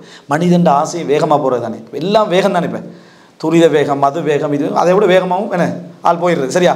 இப்படி வேகம் என்ற சிந்தனை வந்து எல்லாத்துலேயும் மனிதன் இருக்கும். சொர்க்கத்துக்கு போன பின்னால் நீங்கள் பார்த்தீங்க அப்படின்னு சொன்னால், இவன் விவசாயம் விதைகளை தூவான். இவனுக்கு விவசாயம் செய்ய தானே ஆசை. விதைகள் எல்லாம் தூவி கொஞ்ச நேரம் தான் எல்லா என்ன கதிர்களும் வந்து வளர்ந்து போய் நிற்கும். அது சொர்க்கத்துடைய விதி அது. அப்போது இதை பார்த்துட்டு என்ன ஒரு ஆச்சரியமாக அவன் நின்றுட்டு இருப்பான். அப்போ அல்லாஹ் தஆலா சொல்வான், ஆதமுடைய மகனே, லா யுஷ்பிஉக ஷை, உன்னை எதுவும் திருப்திப்படுத்த முடியாது. அல்லாஹ் தஆலா சொல்வான், என்ன, உன்னை எந்த ஒன்றுமே திருப்திப்படுத்த என்ன, சொர்க்கமும் உன்னை திருப்திப்படுத்த முடியாது என்ற அமைப்பில். அப்போ அல்லாஹ் தஆலா வச்சுக்கிறாத, அல்லாஹ் அந்த ஏற்பாடை செஞ்சு வச்சுக்கிறான். இவன் ஆசைப்படணும் என்பது. ஆசைப்படுவது அருள், ஆசைப்படுகின்ற ஆற்றல் ஒரு அருள். ஆசைகள் தான், சரியான கட்டுப்படுத்தப்பட்ட ஆசைகள் தான் உலகத்தையே தூக்கி வச்சுக்க, உலகத்தையே நிர்வகிக்குது. வரையறுக்கப்பட்ட ஆசைகள், முறைப்படுத்தப்பட்ட ஆசைகள். அப்போ சொர்க்கத்தில் லா யுஷ்பிஉக ஷை, உன்னை எதுவும் திருப்திப்படுத்த முடியாது என்று சொல்லி அல்லாஹ் ரப்புல் ஆலமீன் சொல்கிறான். அந்த ஆசையை கொடுத்தது யாரு? அல்லாஹ் அந்த விதியை வச்சுக்கிறான், நீ நிறைய ஆசைப்படுண்டு. அப்போ இந்த மாதிரி ஆசையை அவன் செஞ்சு அதை அனுபவிக்கிற வேகத்தை அவன் என்ன செய்கிறான்? அதில் பார்க்கிறான். அப்போ இதை வந்து ரசூல் ஸல்லல்லாஹு அலைஹி வஸல்லம் சொல்கிறாங்க. இருந்தாலும் இது வந்து என்ன, அதை அல்லாஹ் தஆலா சொல்லியும் திருப்தி இல்லாமல் கேட்ட மாதிரி தானே. அப்போ கிராமப்புறவாசிகள் சொல்கிறாங்க, இது நாங்கள் இல்லை இந்த கேள்வி கேட்ட, இது அன்சாரிகள் இல்லாட்டி குறைசிகளாக தான் வைக்கணும் என்ன ரசூலுல்லாஹ்கிட்ட சொல்லிடுறாங்க. ஏன்னா அன்சாரிகள் விவசாயிகள், எங்களுக்கு விவசாயத்துக்கு என்ன சம்பந்தம் இல்லை என்ற மாதிரி ஒரு கிராமப்புறவாசி சொல்ல ரசூலுல்லாஹ் சிரித்தார்கள். அந்த வார்த்தையை கேட்ட உடனே ரசூலுல்லாஹி ஸல்லல்லாஹு அலைஹி வஸல்லம் சிரித்தார்கள் என்று வருது. அப்போ இதில் என்ன புரிஞ்சுக்கன்னு சொன்னால், இந்த மாதிரி ஆசைப்படுவது என்பது ஒரு உயர்தரமான மனிதனுடைய சப்ஜெக்டாக இருக்காது. இல்லைண்டா அவங்க அது கிராமப்புற வாசிகளே விலகிக்கிறாங்க. கிராமப்புற வாசிகளே இது எங்களுக்கு சம்பந்தம் இல்லைன்னு நாங்கள் இந்த மாதிரி கேட்டிருக்க மாட்டோம்னு விலகிக்கிறாங்க. ஆனால் அந்த ஆசைக்கான சந்தர்ப்பமும் அனுமதியும் என்ன செய்யும், சொர்க்கத்தில் வழங்கப்படும் என்பது இந்த செய்தி பார்க்குறோம். இதை நீங்கள் ஒப்பிட்டு பாருங்கள். அதாவது சொர்க்கத்துடைய இதில் வந்து ஆசை எடுக்கப்பட மாட்டாது என்ற இது பெரிய சந்தோஷமும் நியாமத்தும். சொர்க்கத்தில் எங்களுக்கு லிமிட்டடான ஆசை தான் இருக்கும்னு சொல்கிறதை விட நீ வந்து அளவு கடந்த ஆசைப்படுவதற்கான எல்லா சந்தர்ப்பம் உனக்கு சொர்க்கத்தில் வழங்கப்படுறேன்னு சொல்கிற சந்தர்ப்பத்தில் மனிதன் கற்பனை பண்ணாமல் இருந்த விஷயங்கள் எல்லாம் சொர்க்கத்தில் அவனால் என்ன செய்ய முடியும், கற்பனை பண்ண முடியும். மனிதன் சிந்திக்க முடியாமல் இருந்த விஷயங்கள் எல்லாம் சொர்க்கத்தில் என்ன செய்ய முடியும், சிந்திக்க முடியும் என்றதை பார்க்கணும். அப்போ சொர்க்கத்துடைய விதிமுறைகளில் நீங்கள் இந்த வாழ்க்கை இதில் எடுத்து பார்த்தீங்கன்னா அடுத்ததாக ஆண்களுக்கென வாக்களிக்கப்பட்ட ஹூர்லின் பெண்கள் என்று சொல்லப்படுற இது சொர்க்கத்துடைய பொதுவாக சொர்க்கத்துடைய சுகண்டிகள் இன்பங்கள் என்று சொல்லப்படக்கூடிய அந்த பட்டியலில் இதை தனித்து நம்ம பார்க்கணும். என்ன காரணம் அப்படின்னு சொன்னால் மற்றவைகளெல்லாம் இந்த உலகத்தில் ஒரு மிசாலாக சொல்லப்பட்டதுக்கு வாழ்க்கை முறைக்குள்ளே நம்ம இது இந்த அடிப்படைக்குள்ளே கொண்டு வர வேண்டிய அவசியம் இல்லை. ஆனால் அல்லாஹு ரப்புல் ஆலமீன் இதை பிரத்யேகமாக என்ன செஞ்சுக்கிறான், அதாவது கற்போடு வாழக்கூடிய ஒவ்வொரு மோமின்களுக்கும் இதனை தயார்படுத்தி வைத்திருக்கிறான் அப்படின்றத நம்ம பார்க்குறோம். இதை நான் ஒரு மணி நேரம் அளவுக்கு என்ன செஞ்சுக்கிறேன், ஹூர்லீன்கள் குர்ஆன் சுன்னா பார்வைன்னு பேசிக்கிறேன். இந்த இடத்துல ஒரு விஷயம் நம்ம விளங்கிக்கணும்னா ஹூர்லீன்கள் வந்து ஆதம் அலைஹிஸ்ஸலாத்து பரம்பரையை சேர்ந்தவர்களா அப்படின்னு கேட்டால் இல்லை. அவங்க என்ன ஆதம் அலைஹிஸ்ஸலாத்து அப்படி இந்த உலகத்தில் தான் இருந்திக்கணும். ஆதம் அலைஹிஸ்ஸலாத்து பரம்பரையில் சேர்ந்தவர்களாக இருந்தால் இந்த உலகத்தில் இருந்திருக்கணும். அவர்கள் மனித ஜின்கள் இருவரும் அணுகக்கூடிய அமைப்பிலே என்ன அல்லாஹ் தஆலா படைத்தவர்கள். லம் யத்மிதுன்ன இன்சுன் கப்லஹும் வலா ஜான், ஜின்களோ மனிதர்களோ அவர்களை தீண்டியதில்லைன்னு வருது. அப்படின்னா மனித ஜின் வர்க்கத்தார்கள் சேர முடிந்த அமைப்பில் அல்லாஹ் தஆலா என்ன செஞ்சுக்கிறான், அவர்களை படைத்திருக்கிறான். ஹூர்லீன்கள் கற்பாக வாழக்கூடிய மூமின்களுக்கு அல்லாஹ் தஆலா கொடுத்த ஒரு அன்பளிப்பு. ஆனால் ஹூர்லீன்கள் இந்த உலகத்திலே மூமினாக வாழ்ந்து மரணித்த பெண்களை விட சிறந்தவர்கள் அல்ல. இது அடிப்படையை நம்ம புரிஞ்சுக்கணும். அல்லாஹ் தஆலா அவங்களை இபாதத்தாலேயோ அவங்க சாலிகான இதாலேயோ அவர்களுக்கு சொர்க்கத்தை கொடுக்கல. மூமின்களுக்கு அல்லாஹ் படைத்திருக்கிறான். ஆயிஷா ரலியல்லாஹு அன்ஹா விடவோ, மரியம் அலைஹிஸ்ஸலாத்தை விடவோ, கதீஜா ரலியல்லாஹு அன்ஹா விடவோ, ஆசியாவை விட அவர்கள் சிறந்தவர்கள் அல்ல. இவர்கள் அமலாலும் இபாதத்தாலும் அல்லாஹ்வை அச்சத்தாலும் அவர்கள் சொர்க்கத்துக்கு என்ன போனவர்கள். ஹூர்லீன்களை விட இந்த உலகத்தில் இருக்கக்கூடிய பெண்களுக்கு அழகு என்ன செய்யும், கொடுக்கப்படும். அதில் எந்த விதமான சந்தேகமும் இல்லை. எனவே எப்பையும் இந்த உலகத்தில் சண்டை உண்டாக்கக்கூடாது.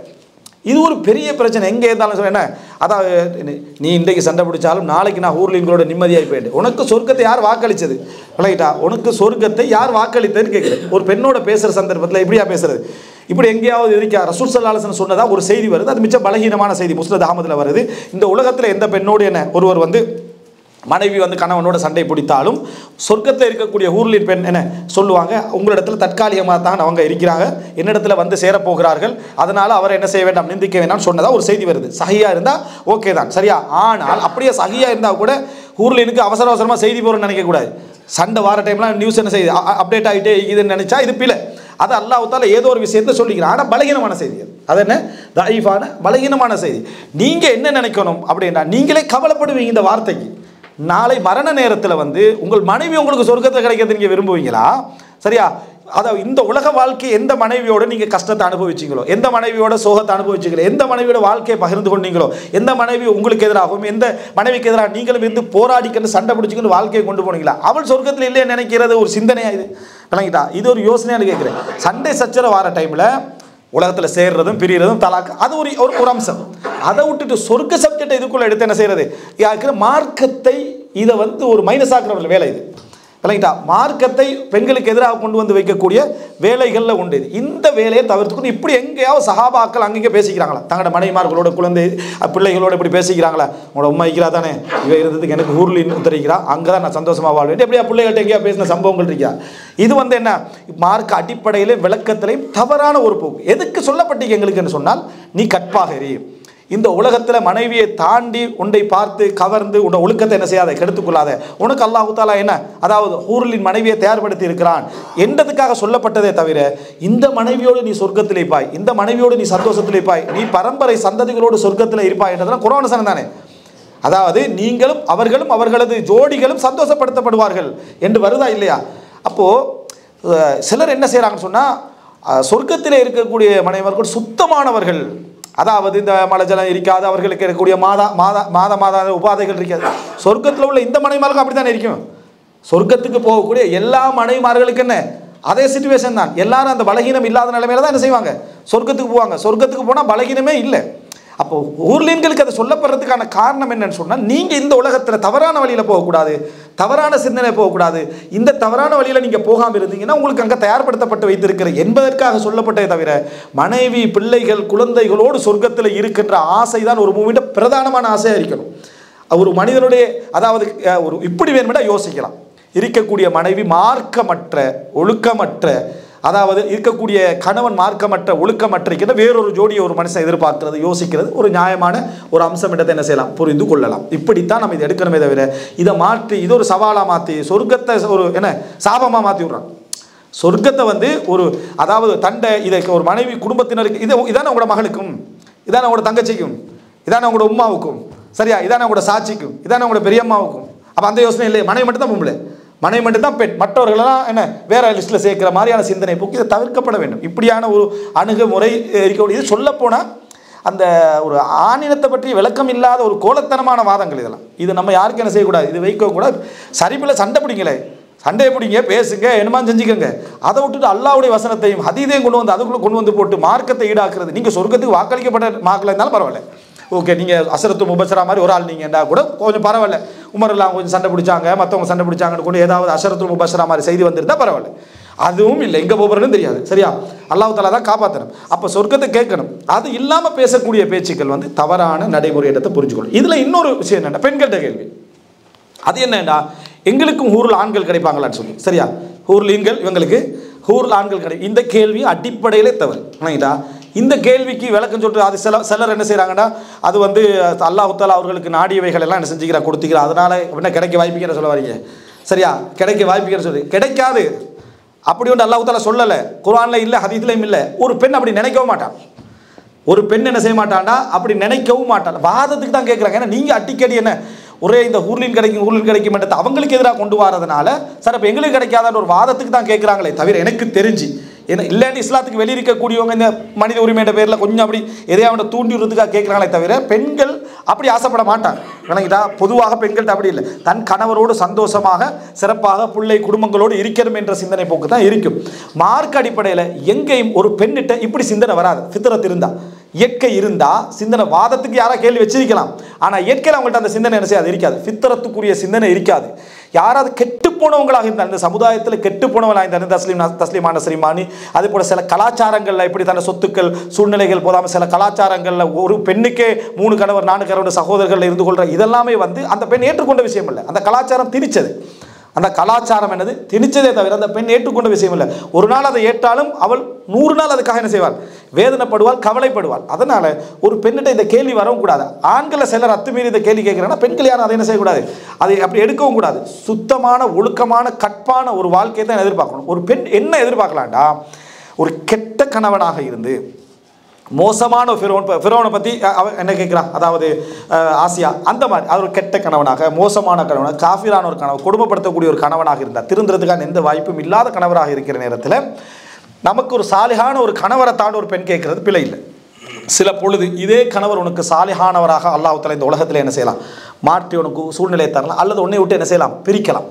நீ பிரிவை விரும்பி இருந்தேன்னா அல்லாஹ் உன்னை விட்டு என்ன செய்யலாம், பிரித்து ஒரு நல்ல சாலிகான கணவனை அல்லாஹ் தரலாம். நீ கணவனே இல்லாமல் மரணிக்கிற நேரத்தில், அந்த கணவன் உனக்கு தகுதி இல்லாதவனாக இருக்கிற நேரத்தில் அல்லாஹ் சொர்க்கத்தில் ஒரு சாலிகான ஒரு கணவனை என்ன செய்யலாம், தரலாம். இப்படித்தான் என்ன செய்யணும், அதை யோசிக்க வேண்டுமே தவிர, சிலர் சஹாபாக்களுடைய சில கூற்றுக்கள் உண்டு. என்ன சொன்னால், கடைசியாக ஒரு பெண் ஒரு சாலிகான ஒரு மனிதரோடு வாழ்ந்திருந்தால் அவங்க வந்து என்ன, அந்த கடைசியான அந்த கணவனோட என்ன செஞ்சிடணும், இருந்துடணும். அப்படின்னா அதே கணவன் தான் அவங்களுக்கு என்ன செய்வாங்க, சொர்க்கத்தில் கிடைப்பாங்கன்னு சொல்லி அபூ சலமா ரலியல்லாஹு அன்ஹு சொன்னதா சில அறிவிப்புகள் என்ன செய்து வருது. ஆனால் ஆதாரப்பூர்வமான செய்திகள் எதுவுமே இல்லை. எனவே சாலிஹான ஒரு கணவர் அல்லாஹ்ட்ட கேட்கணும். அல்லாஹ் தஆலா இந்த கணவரை சொர்க்கவாதியாக ஆக்கினா நீங்களும் அவங்கள என்ன அந்த ஜோடியாக வாழக்கூடிய ஒரு தன்மை அல்லாஹ் தஆலா தரும். இதைத்தான் என்ன செய்யணும், எதிர்பார்க்கணுமே தவிர சொர்க்க வாழ்க்கையை ஒரு சண்டைக்குரிய பகுதியாக என்ன செஞ்சிடக்கூடாது, மாற்றி இந்த மாதிரி இவங்க இப்படி பேசக்கூடிய எல்லாருமே எனக்கு தெரிஞ்சு, அதாவது இதை சச்சரவாக பேசக்கூடியவங்க, சண்டையாக பேசக்கூடிய எல்லாருமே இதனால் என்ன செய்கிறாங்க, மார்க்கத்தை பற்றியான ஒரு அவமான கேள்விகள் என்ன செஞ்சிடறாங்க, உண்டாக்கி விடுகிறார்கள் என்பதில் என்ன எல்லின் முனை அளவிலும் என்ன சந்தேகம் இல்லை என்பதை நம்ம புரிந்து கொள்ள வேண்டும். இறுதியாக அன்புள்ள சகோதரர்களை, இந்த சொர்க்கத்தை பொறுத்த வரைக்கும் ஒரு முஃமின் இந்த சொர்க்கத்துடைய சிந்தனையை ஏன் எடுக்க வேண்டும் அப்படின்னு சொன்னால், அதுக்கு மிக முக்கியமான காரணம் மரணம். இதுதான் காரணம். சொர்க்கத்துடைய சிந்தனை உள்ளத்துக்கு நீங்கள் ஏன் எடுக்க வேண்டி வருமெண்டா, ஏண்டா இந்த மரணம் என்பது எங்களோட எல்லாத்தையும் முடிச்சிருது. எங்கட எல்லாத்தையும் என்ன செஞ்சிருது, முடிச்சிருது. ஒரு மனிதனுடைய வேதனையிலே உச்சகட்ட வேதனை என்ன தெரியுமா? என் மரணத்துக்கு பின்னால் என்ற எந்த உறவுகளையும் நான் சந்திக்க போவதில்லை. அதான் மர்ம இல்லைன்றது. உன்னை மௌத்தோட நீ இன்றைக்கு யாருக்கு கஷ்டப்பட்டியோ, யாருக்காக உழைச்சாயோ, யாரோட சந்தோஷமா இருந்தால் அவர்கள் யாரையும் நீ சந்திக்க போகிறதில்லை. இந்த உலகம் மட்டும்தான். இன்ஹிய இல்லா ஹயாத்துன துன்யா நமூத்துவன ஹியா. இந்த வெறும் உலகம் தான் எங்களுக்கு, வாழ்கிற மரணிக்க அதோட முடிஞ்சேன்னு சொல்கிறதான் வேதனை. அப்படி இல்லை, நீ எழுப்பப்படுவாய் என்பது ஆறுதல். நீ விசாரிக்கப்படுவாய், அதில் உனக்கு சொர்க்கம் கிடைக்கும் என்பது ஒரு பெரிய ஒரு ஆறுதல். ஸோ இந்த மரணத்தை நினைத்தால் அடுத்த அவனுக்கு என்ன வரும்? யாரா எனக்கு சொர்க்கத்தை தான். ஏன்னா மரணத்துக்கு பின்னால் ரெண்டில் ஒரு வாழ்க்கை நீ என்ன செய்யணும்? தேர்ந்தெடுக்க வேண்டும். அதனால் மனசுக்கு கஷ்டம் வரக்கூடிய நேரமெல்லாம் எதெண்டா மரணம். நமது இழப்பாக இருக்கலாம், நமது குடும்பத்தில் இழப்பாக இருக்கலாம், நமது பிள்ளைகளுடைய இழப்பாக இருக்கலாம், நமது உறவுகளுடைய இழப்பாக இருக்கலாம். இந்த எல்லா இடங்கள்லையும் அவனுக்கு என்ன ஞாபகம் வரும்னா, சொர்க்கத்தில் நம்ம சந்திக்கணும் இன்ஷா அல்லாஹ். இதானே கேள்வியாக இருக்கும். தந்தை மரணிக்கிறார். இப்போ யோசிச்சு பாருங்கள், தந்தை மரணிக்கிறார், புள்ள அங்கே நம்ம நடுவில் நிற்கிறோம், என் புள்ள இங்கே. அவருக்கு மரணம் வந்துட்டு புள்ள இன்னும் மௌத்தாகல, நம்ம நிற்கிறோம். ஒரு மூமியுடைய நிம்மதி எப்படி இருக்கும்? தான் மரணிக்கிற நேரத்தில் தந்தை ஒரு சாலியான மனிதனாக இருந்தால் அந்த மனுஷன் போன இடத்துக்கு நான் என்ன செய்கிறேன், போக போகிறேன், மனசு ஆறுதல் படுத்து பிரிஞ்சு போகிற நேரத்தில் கூட. ஏன்னா உறவுகள் ரெண்டு உலகத்தில் இருக்குது. ஒன்று ஒருவர் மறுமையில் இருக்கிறாரு, அதாவது ஒருவர் இந்த உலகத்தில் இல்லை, இன்னொருவர் என்ன செய்கிறாரு, இந்த உலகத்தில் இருக்கிறாரு. ரெண்டும் உறவு தான். இந்த மரணங்கள் தான் அதுக்கு என்ன செய்யுது, பெரிய ஒரு ஆறுதலாக இருக்குது. நம்ம போக போக அனைவரும் எங்களுக்கு பின்னால் என்ன வரத்தான் போகிறார்கள் என்பது ஒரு ஆறுதல் தான். எனவே மரணத்தால் தான் நம்ம சொர்க்கத்தை கேட்குறோம். அதனால தான் அல்லாஹ் தஆலா சொர்க்கத்துக்குரிய முக்கியமான பாதியாக என்ன சொல்கிறான்? நிரந்தரம், ஹுலூத். என்ன அது ஹுலூத். சொர்க்கத்துடைய மிக முக்கியமான அடிப்படைகள் உண்டு. என்ன? ஹுலூத், அதாவது நிரந்தரம். அந்த நிரந்தரம் என்றது உனக்கு கிடைக்க போகுது. இந்த உலகம் என்ன ஹுலூத் அல்ல, அதாவது ஹாலிதாக என்ன அது இல்லை. உனக்கு நிரந்தரமான ஒரு பகுதி கிடைக்க போகுது என்ற இந்த மரணம் என்பது நிரந்தரம் இல்லை. அதனால தான் லா யமூத்து ஃபீஹா வலா யஹ்யா, அதில் மரணிக்கவும் மாட்டான் வாழவும் மாட்டான்னு வருது. ஆனால் சொர்க்கத்தை பொறுத்த வரைக்கும் அது தொடர்ந்து வாழ்க்கை, மரணம் இல்லை. அப்படி என்ற செய்தி நம்ம பார்க்கணும். எனவே அன்புள்ள சகோதரி, அல்லாஹ்வின் யஸ்அலுக்கல் ஜன்னா என்ற வார்த்தையை நம்ம கேட்கக்கூடிய அந்த நோக்கம் என்னென்னா, இவ்வளவு அடிப்படைகளை வச்சு தான் அதை என்ன செய்கிறோம், நம்ம கேட்குறோம். இமாம் அஹ்மத் இப்னு ஹம்பல்கிட்ட கேட்கப்படுகிறது, ஒரு மத்தா யஸ்தரிஹுல் முஃமின், ஒரு முஃமின் எப்போ ராகத்தை அடைகிறான்? கால இந்த அவ்வலி கதமின் யதஉஹா ஃபில் ஜன்னா, அவன் சொர்க்கத்தில் முதல் காலடி வைக்கின்ற நேரம். அவன் எப்போ நிம்மதி அடைகிறான்டா? சொர்க்கத்தில் என்றைக்கு முதலாவது காலடியை வைக்கிறானோ அப்போ தான். ரசூல் ஸல்லல்லாஹு அலைஹி வஸல்லம் சொல்கிறாங்க, யஸ்தரிஹுல் முஃமினு மின் நஸபி துன்யா வ அதாஹா. மரணம் என்ன தெரியுமா? இந்த உலகத்தின் களைப்பிலிருந்தும் இந்த உலகத்தின் வேதனையிலிருந்தும் அவன் ஓய்வு பெறுகிறான். அதாவது இந்த உலகம் அவன் சுமந்தான், ஆனால் சுகமாக சுமக்கலை. அவன் சுகம், இந்த உலகம் சுகம் என்பதற்காக என்ன செய்யலை, அதை அவன் சுமக்கலை. அவன் சுமந்ததெல்லாம் கடமை, அல்லாஹ் கடமையாக்கி இருக்கிறான், அதை இருக்கிறான், அந்த ஃபித்ரத்தோடு சேர்த்து அதை சுமந்தான். யஸ்தரிஹுல் முஃமினு, அதாவது மின் நஸபி துன்யா வ அதாஹா. யோசிச்சு பாருங்க, அல்லாஹ் ஒரு உலகத்தில் இருந்து மௌத்தாகிற ஒரு முஃமின் கேட்கக்கூடிய வார்த்தைகளில் இன்பமான வார்த்தை எதாக இருக்கும்? கீல துஹுலில் ஜன்னா, சொர்க்கத்துக்கு போயிருக்கு. இந்த வார்த்தையை நம்ம என்றைக்கு கேட்குறோமோ அன்றைக்கு தான் எங்களோட நம்ம சுமந்த சுமைகள், கஷ்டங்கள், வேதனைகள் எல்லாம் எங்களுக்கு ஜீரோவாக மாறி ஒரு ஒரு இன்பமான இதமான உச்சகட்ட நிம்மதியான வார்த்தையை கேட்கிற இடம் அது என்ன? கீல துஹுலில் ஜன்னா கால யா லைத கௌமி யஅலமூன். நீ சொர்க்கத்துக்குள் நுழைந்து விடு என்று சொல்லக்கூடிய அந்த நேரம் தான். உடனே எங்களுக்கு அடுத்து என்ன வரும்? எனது சமுதாயத்தினர் அறிந்து கொள்ளக்கூடாதா?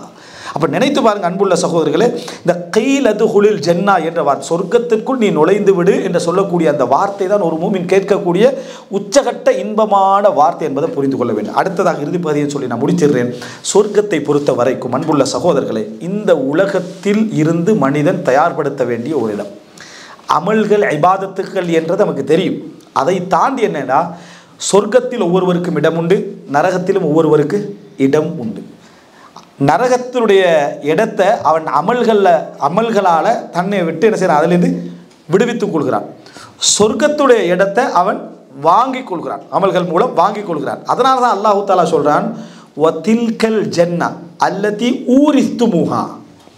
வழங்கிட்டா, நீங்கள் அதாவது செய்த செயல்களின் ஊடாக மீராசாக சொர்க்கத்தை நீங்கள் எடுத்துக்கொண்டீர்கள் அனந்தரமாக. அப்படின்னா உங்களுக்கு அந்த நிலம் இருக்கி.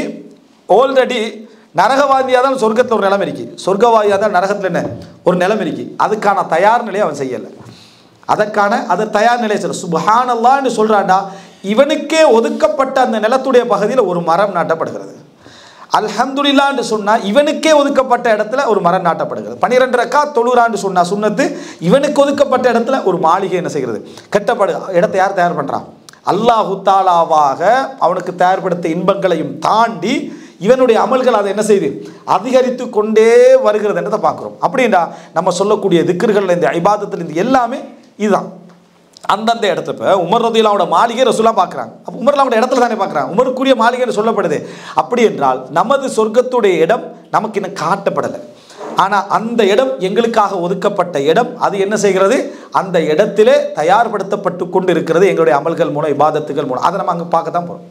அதை என்ன செய்கிறோம்? நம்ம அந்த இடத்துல நம்ம பார்க்கத்தான் போகிறோம். நம்ம சொர்க்கவாதிகளாக இருந்து அல்லாஹ் கபூல் செய்யணும். எனவே அன்புள்ள சகோதரிகளை, இந்த அடிப்படைகளை எல்லாம் நம்ம புரிந்து கொண்டு இந்த பகுதியுடைய இறுதி நிலை என்னென்னா, அல்லாஹு தாலா சொர்க்கத்தில் எல்லாத்தையும் கொடுத்துட்டு அல்லாஹு தாலா கேட்பான், உங்களுக்கு வேறு எதுவும் வேண்டுமான்னு கேட்பான். வேறு எதுவும் வேண்டுமான்னு. அப்போ அது கடைசியில் சொர்க்கத்துக்கு போனவர்களும் இருப்பாங்க. எல்லாரும் என்ன சொல்லுவாங்கடா, யா அல்லாஹ் எதை நீ எல்லாமே எங்களுக்கு என்ன செஞ்சிட்டாய், நீ தந்து விட்டாய். அப்போ அல்லாஹு தாலா சொல்வான், ரிதா இ அலைக்கும், நான் உங்களை பொருந்தி கொண்டேன். ஃபலா அஸ்ஹத்து அலைக்கும் அபதா, இனி உங்கள் மீது என் கோபம் வரவே வராதுன்னு வரலாம். இனி நான் உங்கள் மீது என்றைக்கும் என்ன செய்ய மாட்டேன், கோபப்பட மாட்டேன். அல்லாஹ்வுடைய வாக்கு. ரிதா இ அலைக்கும் ஃபலா அஸ்ஹத்து அலைக்கும் அபதா, உங்களை நான் பொருந்தி கொண்டேன், என்றைக்கும் உங்களோடு கோபப்பட மாட்டேன். தன் திரை அல்லாஹ் தாலா என்ன செய்வான், அந்த சொர்க்கவாதிகள் அனுதினமும் பார்க்குற அமைப்பில் அல்லாஹ் என்ன செய்வான், விளக்கி கொள்வான் என்று வருது. அப்போ எந்த ரப்புல் ஆலமீனுக்காக சுஜூது செய்தோமோ, எந்த ரப்புல் ஆலமீனுக்காக நிறைய உலக இன்பங்களை விட்டோமோ, எந்த ரப்புல் ஆலமீனுக்காக அநியாயங்களை பொறுத்து கொண்டோமோ, எந்த ரப்புல் ஆலமீனுக்காக நிறைய நஷ்டங்களை கஷ்டங்களை சுமந்து கொண்டோமோ, எந்த ரப்புல் ஆலமீனுக்காக பொருளாதாரங்கள் எல்லாம் நம்ம இழந்தோமோ, அந்த ரப்பை நம்ம பார்க்குற நேரத்தில் அது எப்படிப்பட்ட ஒரு சந்தோஷமாக இருக்கும். அதனால தான் லில்லதீன அஹ்ஸனுல் ஹுஸ்னா வஸியாதா, நன்மை செய்தவர்களுக்கு நன்மையும் இன்னும் அதிகமும் உண்டு என்று சொல்கிறான். ஜியாதா என்றால் அல்லாஹ்வோட முகத்தை பார்க்குறது. ஜியாதா என்றால் அந்த ரப்புல் ஆலமீனுடைய முகத்தை பார்ப்பது தான் அது. அதனால தான் நம்ம அடிக்கடி, அதாவது இந்த விஷயத்தில் எந்த ரப்புல் ஆலமீனுக்காக நம்ம இழந்து வாழ்ந்தோமோ அவனுடைய முகத்தை பார்க்கறது என்பது உண்மையிலேயே ஒவ்வொரு மோமினுக்கும் அந்த உள்ளத்தில் இருந்த ஒரு பெரும் சோகமும் கஷ்டங்களும் முழுமையாக நீங்கக்கூடிய நாள் அது. எனவே சொர்க்கம் என்பதை நம்ம எப்படி உள்வாங்கணும், அற்புதமான ஒரு வாழ்க்கை எப்படி உள்வாங்கணும், அதில் ரப்புல் ஆலமீனோட அந்த ஆட்சியை எப்படி உள்வாங்கணும், மனிதனுக்கு கற்பனையே பண்ண முடியாத அந்த இடத்தை எப்படி உள்வாங்கணுமோ அந்த முறையில் நம்ம உள்வாங்கிட்டோம்டா இந்த உலகத்துடைய உச்சகட்ட துன்பமும் மிகச் சிறுசாக மாறிடும். எதுவுமே எங்களுக்கு என்ன செய்யாது, ஒரு பாரமாக விளங்காது என்பதை நம்ம புரிந்து கொள்ள வேண்டும். அல்லாஹு ரப்புல் ஆலமீன் எம் அனைவரது அமல்களையும் ஏற்றுக்கொண்டு எம்மை பொருந்தி கொண்டு எந்தவித விசாரணைகளும் இல்லாமல் சுவர்க்கம் போகக்கூடிய மக்களில் அல்லாஹு தஆலா எம் அனைவரையும் ஆக்கியருள் புரிவானாக. ஹாதா மா இந்தி வல் இல்மு இந்தல்லாஹ் வ அகூலு கௌலி ஹாதா வ அஸ்தக்ஃபிருல்லாஹ் லி வ லக்கும்.